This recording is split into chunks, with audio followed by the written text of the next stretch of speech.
Darkness to light in the City of Light. Black, yellow, and red shine brightly at the Eiffel Tower in Paris. The famed landmark is aglow in the colors of Belgium's flag. And there's also a tribute in light at the Royal Palace in Amsterdam.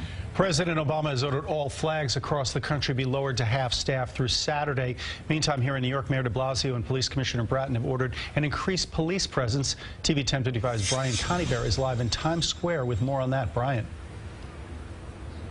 Dick, security was stepped up big time here at the crossroads of the world today. And while we spoke to New Yorkers and tourists alike who say they feel relatively safe, what happened in Brussels has the NYPD unloading their entire counterterrorism arsenal.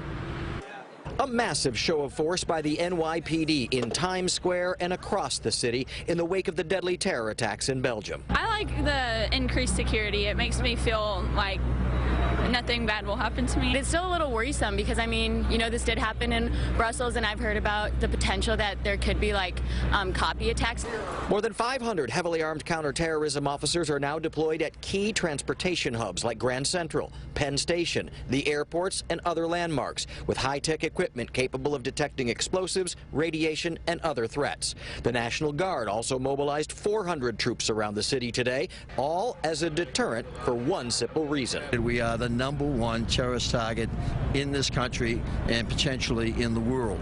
Police Commissioner Bill Bratton joined Mayor de Blasio on a tour of the Times Square subway station, where a new team of 55 cops is now on patrol 24 hours a day, trying to reassure people who may be nervous. All of these units were deployed literally between the time of the attack in Belgium and the beginning of the morning rush hour. Obviously, it could happen here with 9/11 and everything, so yeah, it's scary. The NYPD's Deputy Commissioner for Counterterrorism wants everyone to know they're taking all possible precautions. We really spent the day using every tool in the counterterrorism toolkit, from radiation detectors to vapor wake dogs that can smell explosives moving through a crowd on a suicide bomber, to our special weapons teams, to our transit counterterrorism teams, to the technology that we use when we do bag searches to swab for explosive residue. All of that came to bear very quickly. More than half of people come through Times Square every single day, and they can expect to see this increased security presence for the foreseeable future. It will also be in the subways and at other key targets around the city. Even though the NYPD wants to reassure everyone, there is no specific credible threat against the city at this time. Reporting live from Times Square, Brian Conybeare, TV 1055. All right, Brian, thanks very much. There are prayers for peace and those killed in today's attack at the Church of the Holy Family on the east side. A special mass was held in English and French. Parishioners who spoke to say they let the terrorists win. We won't let the terrorists win.